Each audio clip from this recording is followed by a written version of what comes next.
So guys, this is the oak woodland. I'm going to give you a quick 360 of where we are now and to see if we can hopefully pick a nice spot.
Hi guys, how you doing? I just thought while I'm in the woodland today with my axe I would talk you through why I carry an axe. Nowadays some people think they're a bit strange and a bit odd. That's why it's always best to carry a small axe that you can conceal in a reasonably sized rucksack in the boot of your car, especially if you're walking from your car to the woodland. You're not walking around brandishing an axe, posing a threat. So I carry with me, whenever I'm in woodland and forests, my small forest axe. It's nice, lovely balanced. It's a little bit shorter than the length of my arm, which is perfect. You can get shorter ones, like hatchets up to really long ones, but I find those are too heavy and not as versatile, whereas this kind of meets every need I've ever found so far. You've got good long reach for the higher branches, and yet you can strangle right up onto the head if you need to, for finer carving work, for detail if you need to. I will do a video on axe safety. I will do a video on how to sharpen your axe and maintaining your axe after use and storing your axe. But this is just a quick overview of it while I'm here in the woodland today. So I shall start at the beginning. So basically you've got a nice wooden handle, lovely shape for holding. Little hole you can put some cord through to hang so you don't lose it. On the top you've got the leather sheath. Very important with this that you do not lose that, otherwise you've then just got an open blade at all times. These are quite cheap to replace if you should lose one, but when I cover my maintenance video, I always like to put a bit of brown shoe polish on this, check the rivets and stitching and make sure that's in good condition, because that is just as important as a sharp blade, believe it or not. And then you've got the head itself, made by this axe is made by Grandforce Brooks, world leading axe manufacturer.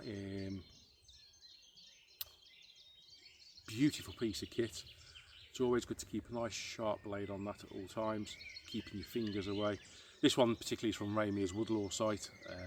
You can get them from elsewhere. I'm not affiliated to anything Ramir's or Woodlaw, but it was a gift and it's just a beautiful piece of kit that I've had for many, many years now. So whenever you're not using the axe, always keep it in its sheath. You don't want to lose it. If your hands are cold or wet, you can't feel cuts, it's likely to slip or grab the blade.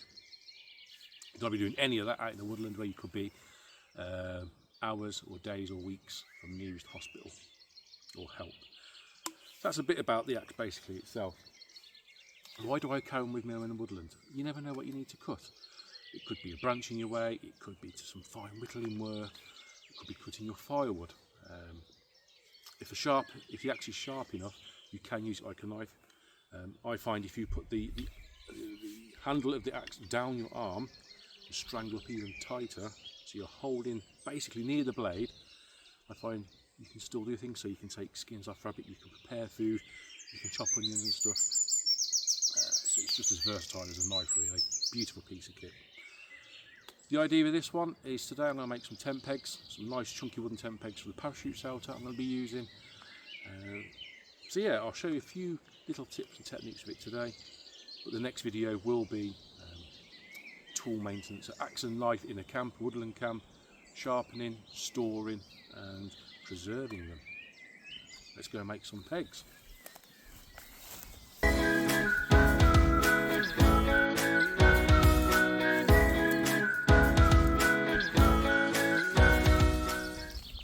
Okay, let's make this simple tent peg. What I'm looking for is something similar length to the axe, nothing too big, too small.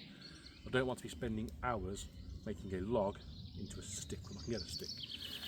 Usually in the woodland I would always use dead wood, but the wood that's around here, when you knock it with the back of your axe, it doesn't sound like that. It's very dull, very soft, it's rotten, it's not good for anything. It's not even good for burning, it'll burn really quick. So this tree I'm working on here is actually a dead tree, you can see. So I've just taken off a limb from it. It is green, but it is from a dead tree. I would like to assure you from that. So again, same length as the axe, nice and thin, and I'm looking for something nice and straight. So you can see that. I'm not making a bow for a bow drill, so it doesn't need to have a curve. Nice and straight, and reasonably sturdy. It's got to hold the weight of whatever I'm pegging down. Parachute in high wind, or an anchor point for something. So, first of all, there's a couple of cuts I need to make to this for the technique, so let's go through them right now.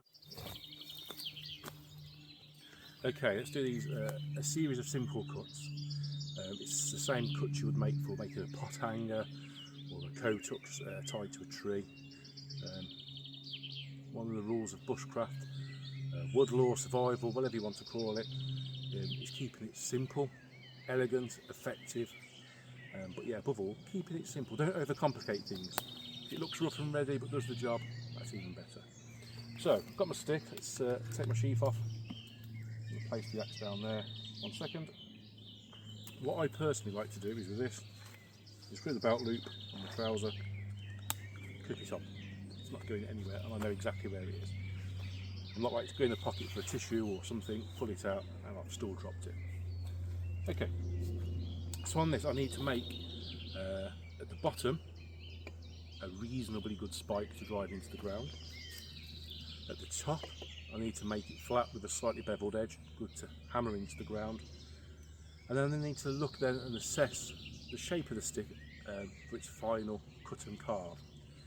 So, this is my first video live recorded.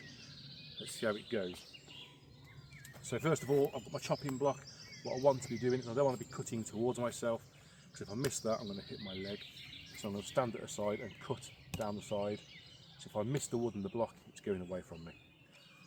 If I was chopping logs on a block, I would be doing it from the kneeling position, and it would be at the back end of the chopping block. So if I miss, I've got the whole circumference to hit. But for the purpose of this demonstration and where I am, this is at nice working height, so I'm going to give it a go. So I'm going to go about a fist down. I'm not strangling up, I'm not right at the bottom. About a fist down, so I've got control of the axe. And I'm going to try and make a point in the bottom of this, with ideally 3 cuts, maybe 4, let's see. So I'm going to hold it about 45 degrees, keeping my hands and fingers well away from the cutting area. There's 1, there's 2, there's 3. That's not bad. I'll do a small 4th one just there. So at the bottom, I've got a nice durable point to drive into the ground. 3 simple cuts. Okay, at the top I want to get rid of this fork now, so I'm going to cut it, probably about 3 or 4 goes on the block and take the top of that off. Again, if I miss, I'm bypassing my body. So I'm going to put the fork on there for support, keep my hands away from the underneath because I want to trap my fingers, and cut. 1, 2, 3, 4, 5, I lied. Now what I'm going to do is I'm going to bevel the end off. Strangling up now, bit of control.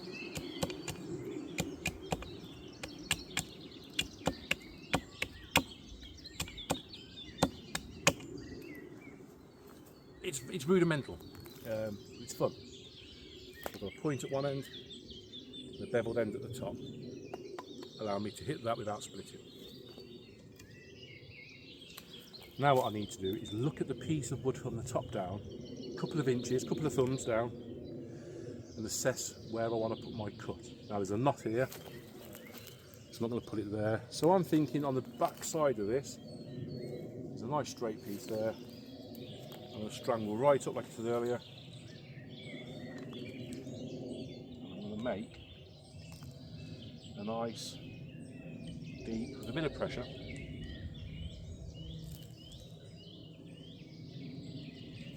line. Now what I'm going to do, whilst I'm right up tight, you see my 2 fingers are guiding near the blade but not on it. I'm going to come just below that cut and gently chip into it. So again, keeping it on the block, just below,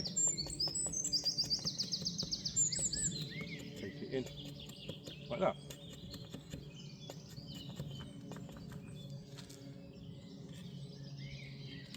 Yep.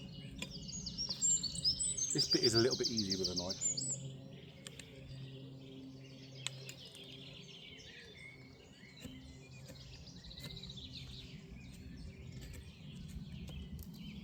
Always take your time.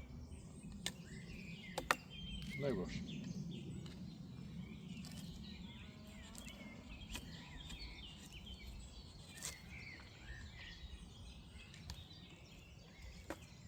There we go. And then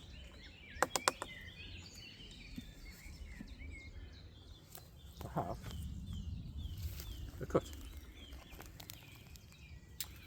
The same as your pot hanger, and you put a series of cuts. And that's actually, I'm looking at that's perfect because it's slightly curved. The guide rope's going to go this side, so I can angle it away from whatever it might be, the shelter, into the ground, put a guide rope round, and I've got that. Okay, so what I'm going to do now, take my sheath off, put the axe back away. I've done my cutting, I don't want to injure myself. And then imagine now, this log I was chopping on, here, is the direction of cut, take 3.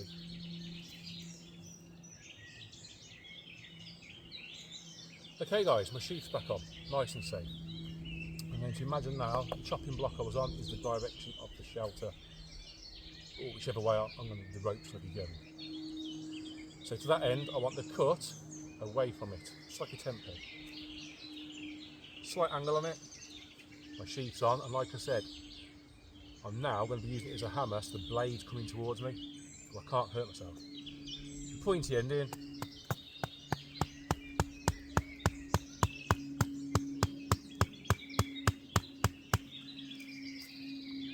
driven nicely in, it's right in, and I've got the beveled edge up there to stop too much damage going on to the single peg. Got a corner rope here I was going to use later, let's find the end, just to demonstrate. So that then simply goes round there, up to your item, and sits nicely in that lip. There we go.